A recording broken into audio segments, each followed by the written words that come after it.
Good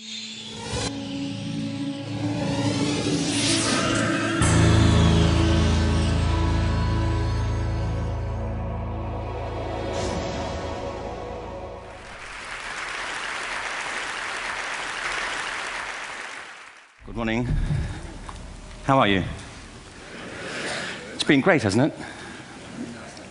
I've been blown away by the whole thing. In fact, I'm leaving.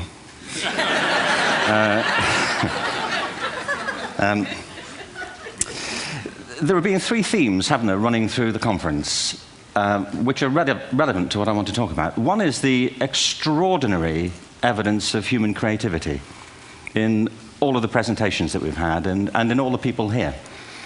Just the variety of it and the range of it. The second is that it's put us in a place where we have no idea what's going to happen in terms of the future. No idea how this may play out.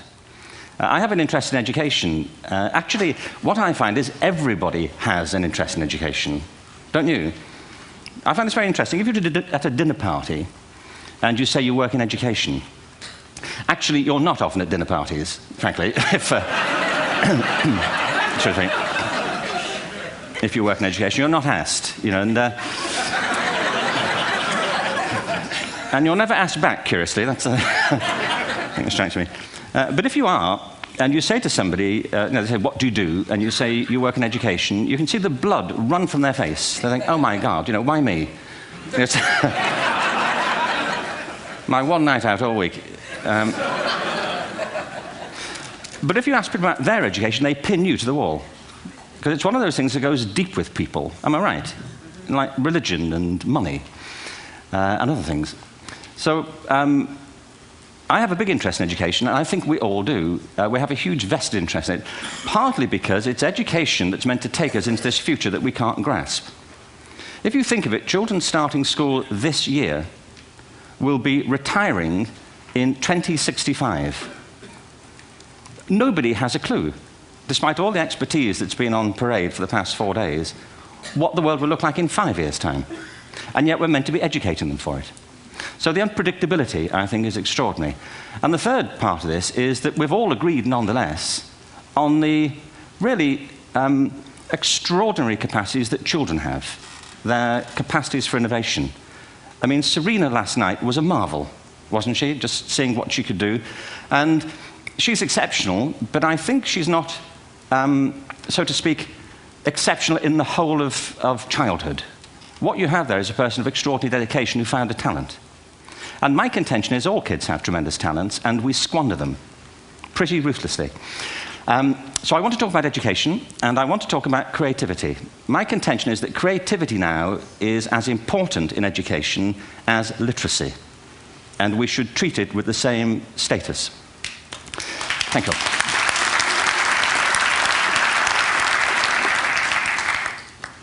That was it, by the way. Thank you very much. So, 15 minutes left. Well, I was born... No, I had a great story recently, I love telling it, of a little girl who was in a drawing lesson. She was 6, and she was at the back drawing, and the teacher said this little girl hardly ever paid attention. And in this drawing lesson, she did. And the teacher was fascinated. She went over to her and she said, "What are you drawing?" And the girl said, "I'm drawing a picture of God." And the teacher said, "But nobody knows what God looks like." And the girl said, "They will in a minute."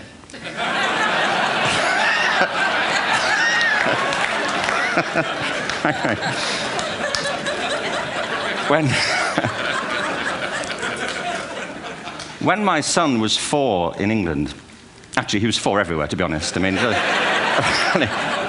if we're being strict about it, wherever he went, he was 4 that year. But he was in the Nativity play. Do you remember the story? No, it was big. It's a big story. Mel Gibson did the sequel. You may have seen it. I don't know. It was Nativity 2. But James got the part of Joseph, which we were thrilled about. We consider this to be one of the lead parts. We had the place crammed full of agents and T-shirts, you know. James Robinson is Joseph.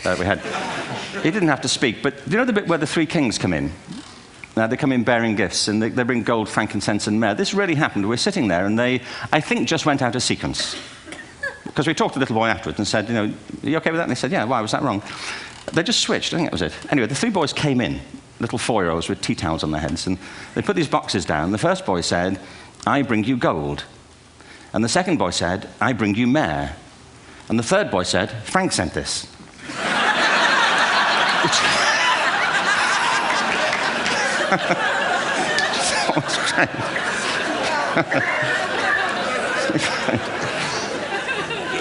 What these things have in common is that kids will take a chance. If they don't know, they'll have a go. Am I right? They're not frightened of being wrong. Now, I don't mean to say that being wrong is the same thing as being creative. What we do know is, if you're not prepared to be wrong, you'll never come up with anything original. If you're not prepared to be wrong. And by the time they get to be adults, most kids have lost that capacity. They have become frightened of being wrong. And we run our companies this, by the way. We stigmatize mistakes. And we're now running national education systems where mistakes are the worst thing you can make. And the result is that we are educating people out of their creative capacities. Picasso once said this. He said that all children are born artists. The problem is to remain an artist as we grow up. I believe this passionately, that we don't grow into creativity, we grow out of it. Or rather, we get educated out of it. So why is this? I lived in Stratford-on-Avon until about 5 years ago. In fact, we moved from Stratford to Los Angeles. So you can imagine what a seamless transition this was from LA. Actually, we lived in a place called Snitterfield, just outside Stratford, which is where Shakespeare's father was born. Are you struck by a new thought? I was. You don't think of Shakespeare having a father, do you? Do you? Because you don't think of Shakespeare being a child. Do you? Shakespeare being 7. I never thought of it. I mean, he was 7 at some point. He was in somebody's English class, wasn't he? Do you understand? Really? How annoying would that be?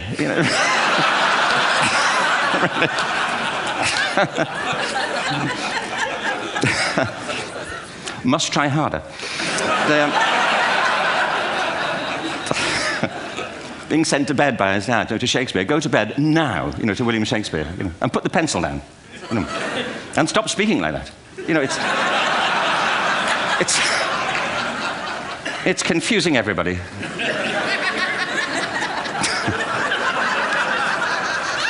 Anyway, we moved from Stratford to Los Angeles, and I just want to say a word about the transition. Actually, my son didn't want to come. I've got 2 kids. He's 21 now, and my daughter's 16. He didn't want to come to Los Angeles. He loved it, but he had a girlfriend in England. This was the love of his life, Sarah. He'd known her for a month. Mind you, they'd had their 4th anniversary by then, because it's a long time when you're 16. Anyway, he was really upset on the plane. He said, "I'll never find another girl like Sarah." And we were rather pleased about that, frankly, because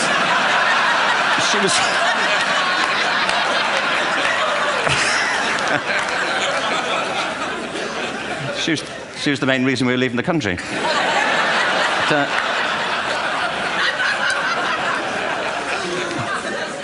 But something strikes you when you move to America and when you travel around the world. Every education system on Earth has the same hierarchy of subjects. Everyone, doesn't matter where you go. You think it would be otherwise, but it isn't.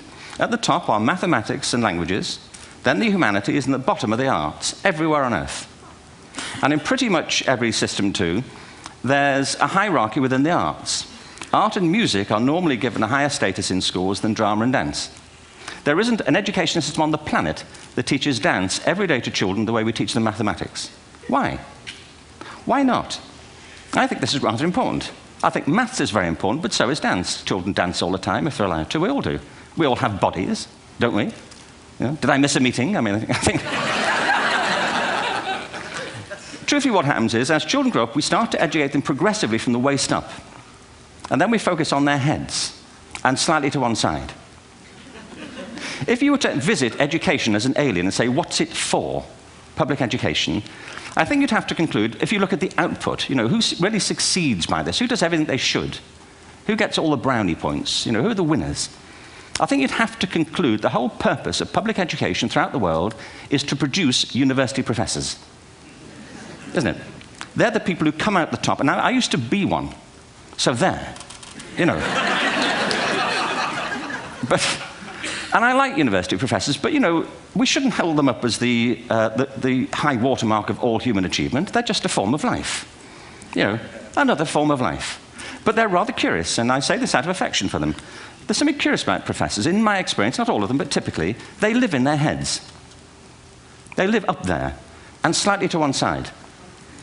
They're disembodied, you know, in a kind of literal way. You know, they look upon their body as a form of transport for their heads.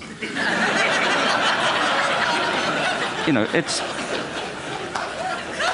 Don't they? It's a way of getting their head to meetings.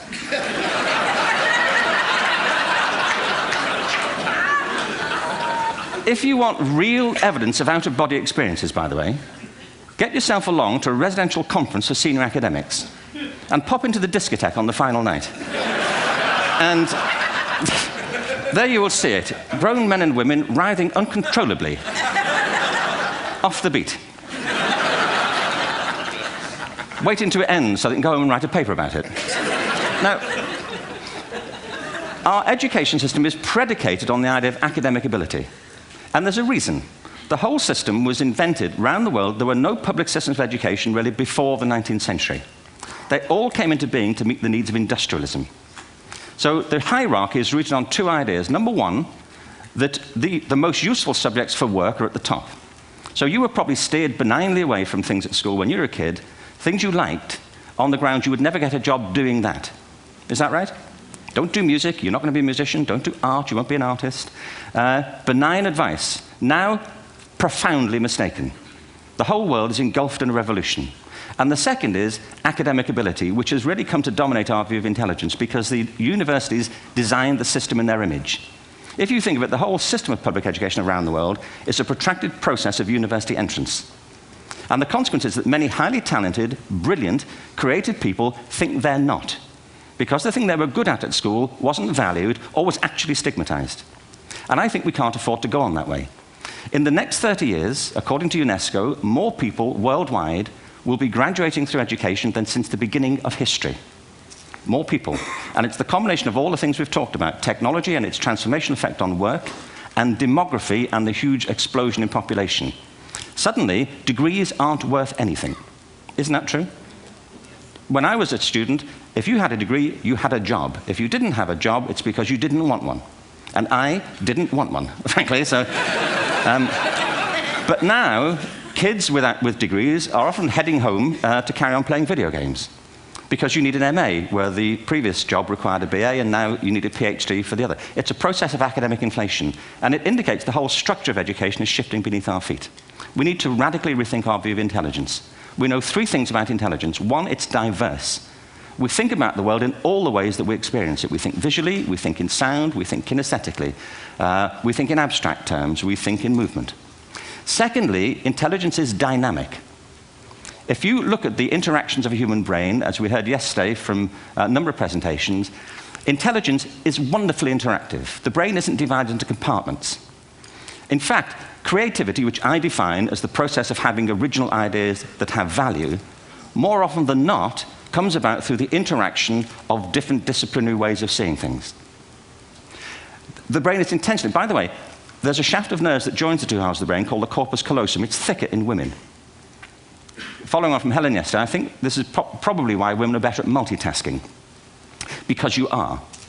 Aren't you? There's a raft of research, but I know it from my personal life. If my wife is cooking a meal at home, which is not often, thankfully, but, you know, if she's doing... No, she's good at some things. But if she's cooking, you know, she's dealing with people on the phone, she's talking to the kids, she's painting the ceiling, you know, she's doing open heart surgery over here. If I'm cooking, the door is shut, the kids are out, the phone's on the hook. If she comes in, I get annoyed. I say, Terry, please, I'm trying to fry an egg in here. You know, really.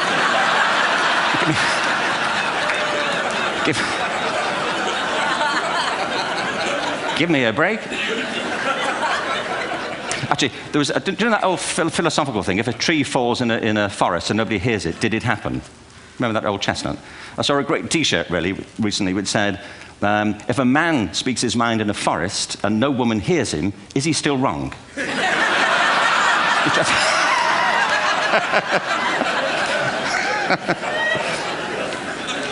And the third thing about intelligence is it's distinct. I'm doing a new book at the moment called Epiphany, which is based on a series of interviews with people about how they discovered their talent. I'm fascinated by how people got to be there. It's really prompted by a conversation I had with a wonderful woman who most people have never heard of. She's called Gillian Lynn. Have you heard of her? Some have. She's a choreographer, and everybody knows her work. She did Cats and Phantom of the Opera. She's wonderful. I used to be on the board of the Royal Ballet in England, as you can see. And anyway, Gillian and I had lunch one day. I said, how'd you get to be a dancer? And she said it was interesting. When she was at school, she was really hopeless. And the school in the 30s wrote to her parents and said, we think Gillian has a learning disorder. She couldn't concentrate. She was fidgeting. I think now they'd say she had ADHD. Wouldn't you? But this was the 1930s, and ADHD hadn't been invented, at this point. So it wasn't an available condition. People weren't aware they could have that. Anyway, she went to see this specialist. So this oak-panelled room, and she was there with her mother, and she was led and sat on this chair at the end, and she sat on her hands for 20 minutes while this man talked to her mother about all the problems Gillian was having at school. And at the end of it, because she was disturbing people, her homework was always late and so on, little kid of 8, in the end, the doctor went and sat next to Gillian and said, Gillian, I've listened to all these things that your mother's told me. I need to speak to her privately. So he said, wait here, we'll be back. We won't be very long. And they went and left her. But as they went out the room, he turned on the radio that was sitting on his desk. And when they got out the room, he said to her mother, just stand and watch her. And the minute they left the room, she said she was on her feet, moving to the music. And they watched for a few minutes, and he turned to her mother, and he said, Mrs. Lynn, Gillian isn't sick. She's a dancer. Take her to a dance school. I said, what happened? He said, she did. I can't tell you how wonderful it was. We walked in this room, and it was full of people like me. People who couldn't sit still. People who had to move to think. Who had to move to think. They did ballet, they did tap, they did jazz, they did modern, they did contemporary. She was eventually auditioned for the Royal Ballet School. She became a soloist. She had a wonderful career at the Royal Ballet. She eventually graduated from the Royal Ballet School, found her own company, the Gillian Dance Company, met Andrew Lloyd Webber. She's been responsible for some of the most successful musical theatre productions in history. She's given pleasure to millions, and she's a multi-millionaire. Somebody else might have put her on medication and told her to calm down. Now, I think...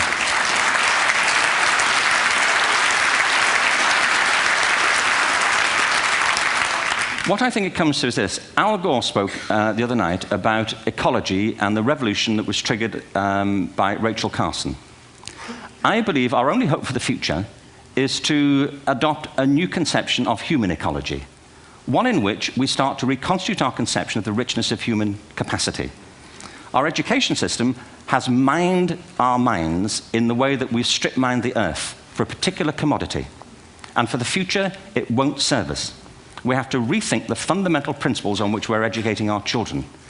There was a wonderful quote by Jonas Salk, who said, if all the insects were to disappear from the earth, within 50 years, all life on earth would end. If all human beings disappeared from the earth, within 50 years, all forms of life would flourish. And he's right. What TED celebrates is the gift of the human imagination. We have to be careful now that we use this gift wisely and that we avert some of the scenarios that we've talked about. And the only way we'll do it is by seeing our creative capacities for the richness they are and seeing our children for the hope that they are. And our task is to educate their whole being so they can face this future. By the way, we may not see this future, but they will. And our job is to help them make something of it. Thank you very much. Bravo. Here, here.